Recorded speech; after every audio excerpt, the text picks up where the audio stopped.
Welcome back to the Final K. It is time for the Tour of Flanders. It is this Sunday. I'm excited for it. I hope you are excited for it. In this video, I'm going to go over a preview of the race as well as give 5 riders to keep an eye out on, but I'm sure you can guess who those 5 riders are going to be.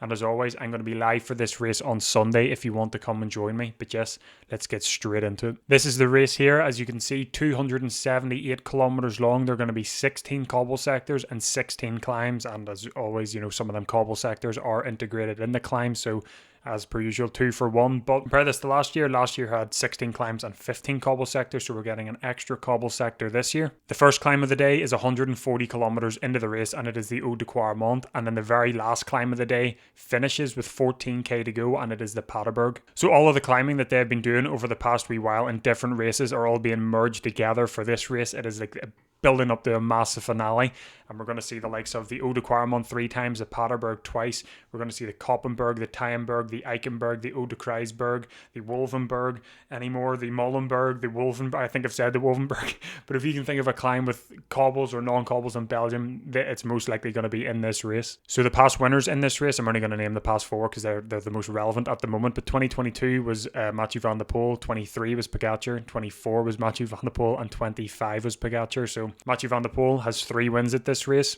If he wins it here this Sunday, he's going to be the all-time history record holder of the wins. He's going to have 4. Tadej Pogacar has 2, and he's tied second currently, but I guess we're going to have to wait and see on Sunday who does win it. On to the weather for the race, just to see how we are looking going into Sunday.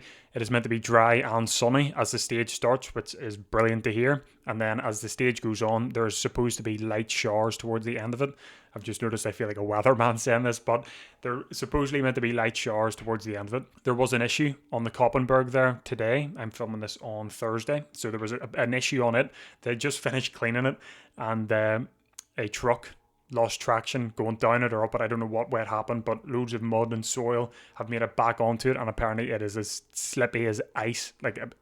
So they're going to have to get the cleaning crew back out. There was an issue with a few recon riders. They couldn't do the climb on their recon, but apparently it's back open, and the recons are allowed to, they're going ahead again. But I don't think it's going to cause any issues for Sunday, but it was just a bit of news there that happened today regarding it. Before I move on to my top 5 riders to watch at this year's Tour of Flanders, I want to do my honourable mentions first. Now, I'm sure you can guess where this is going, seeing I'm doing this first, but people to watch at this race include the likes of Mohoric, Jasper Stuyven, Jonas Abrahamsen, Warren Schold, Alberto Bettiol at Astana, Matteo Trentin.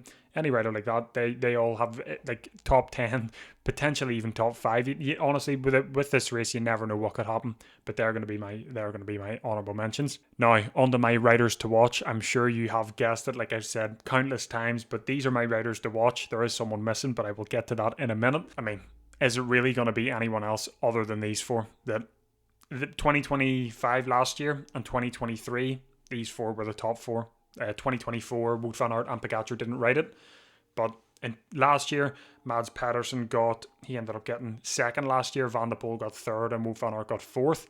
Then in 2023, when all the 4 of them rode it again, Pogacar got first, as he did in 2025. Sorry, but I forgot to mention that, in case you didn't know. But Van der Poel got second, Mads Pedersen got third, and Wout van Aert got fourth. So Van Aert has been fourth the past 2 times that all 4 of these have raced. Pedersen and Van der Poel switch between second and third, and Pogacar has been first the past 2 times that these 4 have raced this race. But starting with Mads Pedersen, broke his ankle. Sorry, that's a different rider. I'll get on to him in a minute.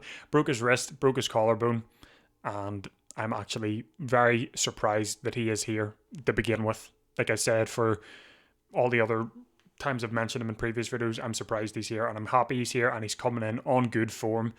I mean, he did look a bit wrecked in Dwarsdorp, chasing down all the attacks. He looked to be doing quite a lot of work, and I don't understand why he was doing the work. Yeah, it's Mads Pedersen at the end of the day. Wout van Aert broke his ankle. Horrible luck.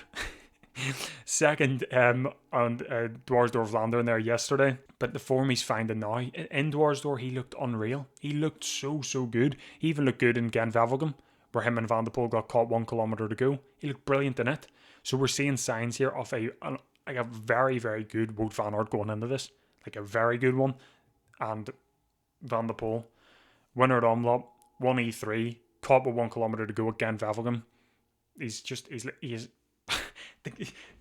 These four riders, I don't know what to say the majority of the time because I'm repeating myself, but they're just Pogacar and Mathieu van der Poel are aliens, like they're on a different planet.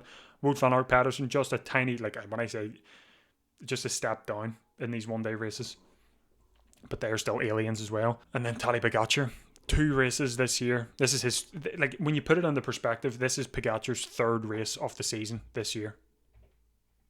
Like 3 races, he's won 2, and he's most likely going to win his 3rd one here.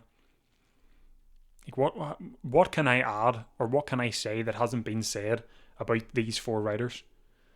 Just all I can say is I hope it is an unreal battle between the 4 of them, and I'm hoping for no crashes. I'm hoping for loads of attacks, and I'm hoping for just a brilliant day of racing. But I want to move on to the 5th spot, which I didn't include in this because, well, it cat's out the bag, like, but the 5th rider to watch, and I think the majority of the eyes this year are going to be on this man. It is Remco Evenepoel. Now, what a shock to have him riding the Tour of Flanders. Like when it was announced, I thought it was an April Fool's joke. It was the night before, and I thought, poor Chase doing it the night before, like when all the leaks came out. Imagine doing that the night before April Fool's. But I was looking back. This is his first ever World Tour cobble race, and it's a monument. Like in 2019 he rode No Corsa and bred in a Coxside Classic.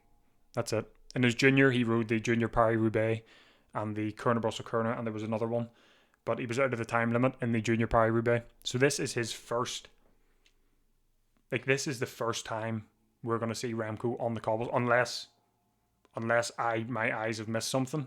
And he has actually rode one, unless there was like a cobble climb, or not a cobble climb, a cobble race in the Tour de France, but that's a stage race. Unless I have missed something glaringly obvious. Just my brief look back. This is his first ever. Like we're getting a Remco here. Apparently he loved the way Red Bull looked in Omloop, as did I. I thought Red Bull and Omloop looked great. So he loved the way they looked in Red Bull, and it convinced him that he wanted to ride the Tour of Flanders this year. And I mean, by all means, mate, go ahead. I'm excited. I hope he does well. I hope he's able to stay with these 4. I can't even, we've nothing to go off, so I don't even know what to expect from Remco Evenepoel. Let me know in the comments what you're expecting of Remco Evenepoel. And I've seen quite a lot of people saying he's going to throw a temper tantrum, kick the bike, throw the head up. I hope he doesn't do that. I hope he has a brilliant race, and I hope the 4 others, and I actually hope Remco is with the 4 others going into because Red Bull have been a good team. They'll be working for him.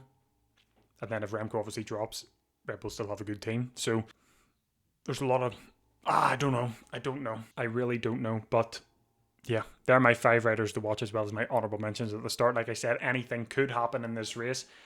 I'm going to give my prediction as well for this race. I'm actually going to give a hot take as well. So my hot take for this race, but I've got 2. The first one isn't really a hot take. It's more of a dream scenario, is to see, it was before Remco announced, it was to see these 4 riders, minus Remco. I'll add him into it now, but I don't know how he's going to do, that's the thing. But it's to see these 4 riders sprinting for the victory. Can you imagine going into the final kilometre with these 4 riders and we don't know who's going to win it, and they're all looking at each other?